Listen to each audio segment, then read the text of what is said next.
Trump has made these threats to Iran. He sent them, what in essence was an ultimatum. You make a deal within 2 months or else, and the or else is military action. And it seems to be real. The Pentagon is making moves to prepare for an attack on Iran. That's what appears to be happening. 7 B-2 bombers were flown to Diego Garcia, which is a small island in the Indian Ocean, not too far from within range of Iran. And then a large number of air refueling aircraft have been deployed to the region too, or closer to Iran, as it looks like we are preparing for an attack, and that is very worrying.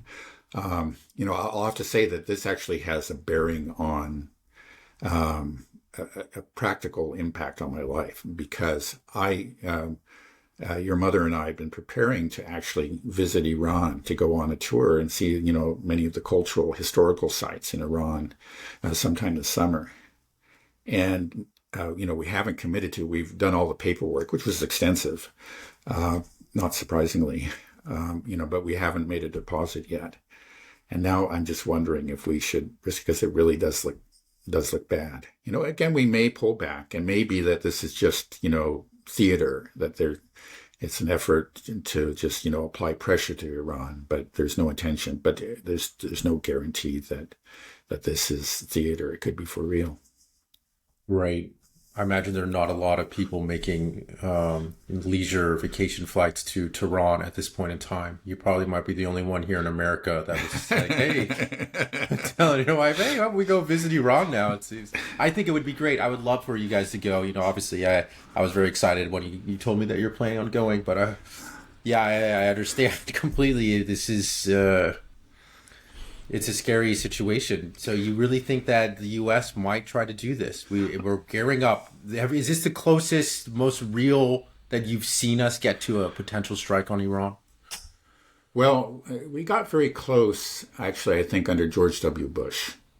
He attacked Iraq, and then the next one, it was Iran. He wanted to go after Iran. And he, every other administration, like the current administration, he was trying to use the threat of nuclear weapons in Iran as a pretext. But he was undercut by his own intelligence community, which they released an important, he was actually making moves in that direction. And of course, always with the support, the very, very enthusiastic support of the Israeli government. But before he was able to actually, carry out the attack, the U.S. intelligence community released a report saying that there's absolutely no evidence that Iran is attempting to develop a nuclear weapon. And that has been consistent ever since 2003. And I think, like Gareth Porter argues, that probably even the 2003 assessment was based on some false evidence. It's not clear that they ever really had that intention. So we've gotten close in the past. This is something, it is an ongoing story. It's just like there's always these people. Israel is the driver, and Netanyahu in particular. Netanyahu has been beating the war drums against Iran since approximately 30 years ago. I mean, that's how long it's been going on, and is always using the threat, really the fabricated threat of Iranian nuclear weapons as his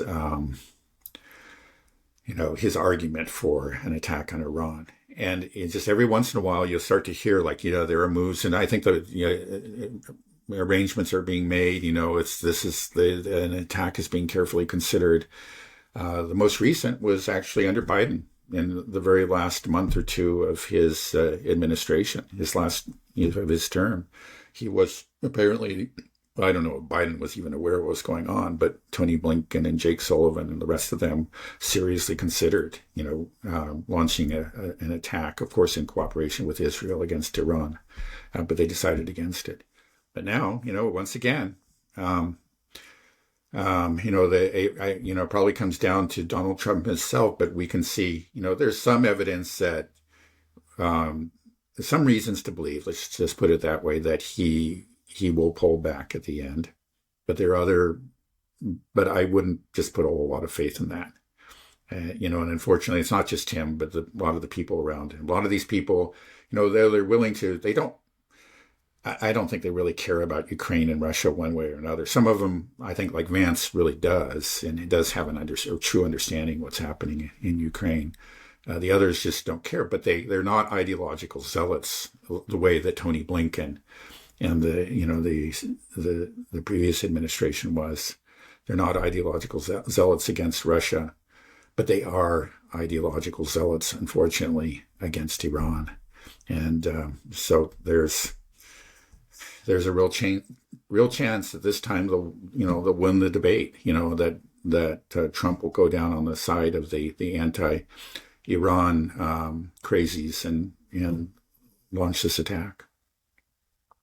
Do they think that if they launch an attack on Iran, that Iran won't strike back? I mean, what are they thinking? Yeah, I think Iran just has to if they do. And again, as we pointed out, there's just a lot of ways for Iran to do real damage, not just symbolic damage, but very serious damage to the U.S. military and to the U.S. economy. Yeah, it seems suicidal if we do this and then Iran strikes back, wipes out some of our bases in the Middle East, sinks some of our ships. What do you think the U.S. is going to do? The U.S. is going to just go full-blown insane mode, but the whole world is going to be like, well, you struck them first.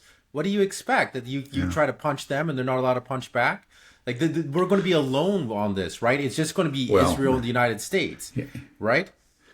Probably. There's not going to be a whole lot of or very little international support. I think there's no question about it. There are a lot of people, I shouldn't say people, but governments in the anti-Iran camp, and some of them are in the Middle East, though they have shown actually, that was much truer several years ago than it is now. Since the accord that was reached between Iran and Saudi Arabia, you don't have the same hostility that you had against Iran that used to exist in the Middle East. Of course, you still have the Europeans say they're angry that that the U.S. has abandoned them, with respect to Russia, but they're all still firmly united, unfortunately, when it comes to Iran. But yeah, I think the international support would be very limited. It would exist, but it would be very limited. But the thing is, I think it would be impossible or very difficult, let me put it this way, very, very difficult for any U.S. administration to suffer a humiliation, like let's say the sinking of an aircraft carrier or something to that effect, and not respond to, not escalate. That's a real danger. You go down that path, it could just escalate to something completely out of control. And it would be, we'll have to be honest, it would be very bad for Iran. It would be bad for everybody involved. It could be just a real, I don't even want to think about it, but Yeah, but I mean, I try to play it out because there's only a few steps you have to take, right? I mean, we strike Iran strikes back, sinks an aircraft carrier, wipes out some bases, and then what's next? We don't have the logistics in place to be able to carry something out. Do we go straight to going and dropping nukes, like launch an ICBM? I mean, that clearly doesn't seem to be okay, right? So it's just like, I don't know if we've thought this through. Like, well, how's this? How did they expect this to play out? Right. It just doesn't play out in our benefit at all. Yeah. Well, I think that's the reason why we have pulled back from the abyss in the past. Starting with George W. Bush and at least a few times since then. There are times when, I think real consideration was given to an attack on Iran. Again, the pressure from the Israeli government has been constant. They're always pushing for it. And often supplying false intelligence and so on and so forth. But we've always, it seems like we've always, the realists have always won out because I think they just have a very powerful argument. And you're just, you're making that. And I just hope that gets through to Trump that, hey, this could tank the economy. This could be a real humiliation for the U.S. military. Yeah, you might actually really kill a lot of Iranians and destroy some of their infrastructure, but it won't be a winner for us. Just put it like that. It's not going to, you're going to have a huge mess on your hands. And maybe Trump, he's shown that with regard to other conflicts. He seems to be reluctant to get involved in another war. Of course, he's involved in a war with Yemen right now with the Houthis, but the Houthis really can't strike back against the U.S. Maybe potentially they will. Eventually, some missile will get through. But though they've done extraordinary things, I think there's still there's a huge power imbalance. It's not that the thing is the U.S. can't wipe out the Houthis. The Houthis will always stand, and they'll be able to continue to impose a blockade on Israeli-linked shipping in the Red Sea. But there's not a real danger to the U.S. itself. I don't think, I might, if the Houthis end up getting some ship-killing missiles from Iran or Russia or something, then, maybe that'll change. But I think at the present, they're not really capable of humiliating the U.S. Navy in the Red Sea. But Iran is, and that's really different. And maybe if Trump understands that, and I hope he does, I'm sure there are people telling him that, maybe he will pull back. Maybe this is theater. Maybe like the attack on the Houthis, well, that was partly like just to put pressure on Iran. He thought, well, we're going to put real pressure on Iran, and we're going to, move these B-2 bombers to Diego Garcia. We're going to make it look like we're really going to get them, and then that'll force them to come to the negotiating table. Now, what if they don't come to the negotiating table? They've said that they're just not going to negotiate. Maybe they will, just because, and I couldn't blame them. There's part of me that's saying you just need to stand strong. But then you say, this war would be so awful. Maybe you just make some kind of small gesture. Yeah, okay, it'll be interpreted as a sign of weakness, but maybe it's just realism, and and in the interest of your nation and of the region. That's something that Scott Ritter has been arguing. Scott Ritter is no pacifist, but he's saying, Iran probably should just do something, and maybe work some deal with the help of the Russians, work out something so that they can avert this. I don't know. Yep. They're in a tough position. The Iranians are. Right, but it's kind of a kicking the can down the road type of thing, right? Oh, yeah. I mean, at the end of the day, you still have to address the root problem, and that's what's happening in Gaza and Palestine, and the fact that Israel is just hell-bent on destroying Iran. As long as this axis of resistance exists, and it will continue, it's growing substantially, actually. I think that Israel and the U.S. needs to understand that these actions that they're taking are really strengthening the axis of resistance. Just in terms of global support, so many people around the world weren't really aware. No, most people probably didn't even know about Yemen. And I was listening to Pepe Escobar on Nima's show Dialogue Works the other day. Pepe Escobar is in Yemen, and he was just talking about just how amazing it was that how these people that were so poor, but have become just this explosion, this huge pride in their nation that they're doing this for a moral reason. That's and this is resonating throughout the world. He's saying how, like, I forget the guy's name, Yayar, the spokesperson for the Iranians. You see him on X, Twitter, making the announcements.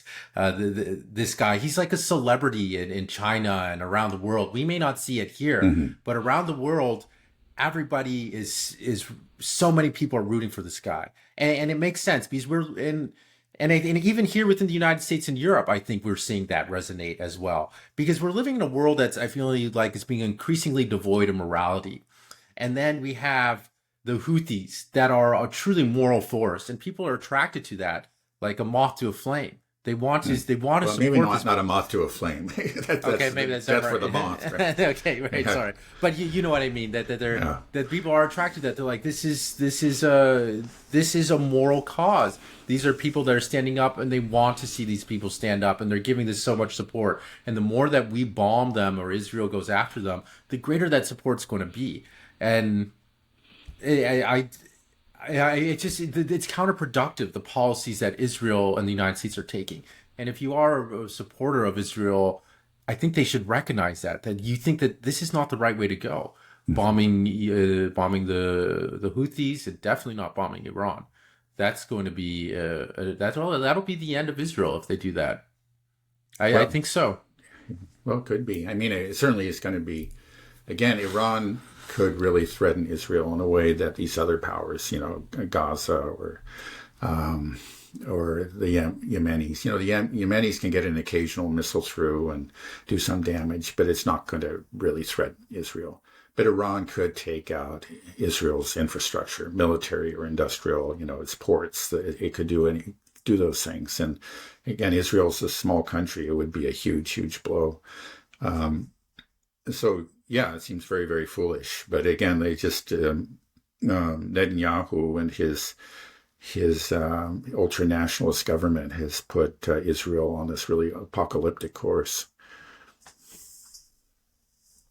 Just a few. But one thing I just thought of, because you were talking about the Houthis and how they're finding supporters around the world. I actually heard that from your mother this morning, who follows certain Taiwanese news sources very closely. Now these are Taiwanese news sources that are kind of anti-Western hegemony, so they're not maybe not the typical sources within Taiwan. But she said, yeah, there's people even in Taiwan are celebrating what they call the Sandal Army. That's the Houthis. Right. It's a great story. It's like Star Wars and the rebels fighting the Empire type of thing. Yeah. We'll see how it all plays out, but I think that they're not scared of being bombed. They've been bombed constantly. I just saw a video the other day of a Yemeni shopkeeper in Sana'a, and a U.S. bomb went off right nearby. Huge explosion. The guy didn't even look around to look at the explosion. He was just still there.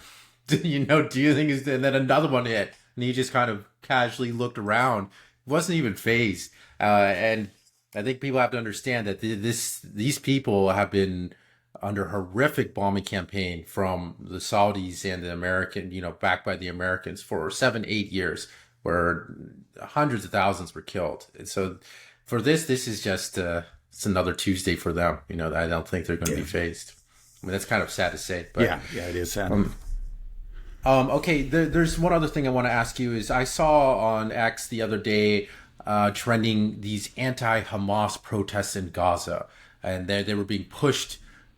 All the accounts were the pro-Israeli accounts, and I wonder, was there any truth to this? I couldn't see any verification about it. If it's just all fake news, there's just, and I couldn't hear. I don't speak Arabic, so I don't know what they're saying. So, do you know anything about that? I actually don't, which makes me think that it's probably phony. Because there are enough honest people on the anti-Zionist side that when they, when something like that happens, they will report it. I'll see it from there's certain sources I know are quite reliable, and I haven't heard anything. So I think it probably is just pure propaganda. We'll wait and see. Maybe there's something to it, but at this point I'm very, very skeptical about those reports. Okay, well, last one. Do you have any thoughts on this Signal chat fiasco? Yeah, I don't have a whole lot to say about it. I think people should know that Jeffrey Goldberg, that's the editor of the Atlantic magazine, that was mistakenly included in this chat, that he has a long history of being just an ultra-Zionist, and he was actually instrumental in the attack on Iran back in 2003. He was part of that. Unfortunately, so much of the American media went along with the weapons of mass destruction narrative, the need to invade Iraq. He was part of that. He's a very important figure even way back then, and he helped to make it happen. He has been very firmly in the Zionist camp. So I think, one of the stories, of course, this shows real sloppiness on the part of I guess in particular, Mike Waltz. I think he was the one that mainly responsible for this. But it also makes you wonder, I think, in fact, we should not be surprised that he had these contacts with Jeffrey Goldberg, because Jeffrey Goldberg is actually a real he is passionately opposed to the Trump administration. But when it comes to Zionism, then, find these enemies are all on the same page, unfortunately. And I think that's just another sign that there hasn't been any significant change in direction under Trump when it comes to the Middle East. Just the fact that Jeffrey Goldberg was, in communication with Mike Waltz, and then, yeah. So, I think that's just the point that I want to make there.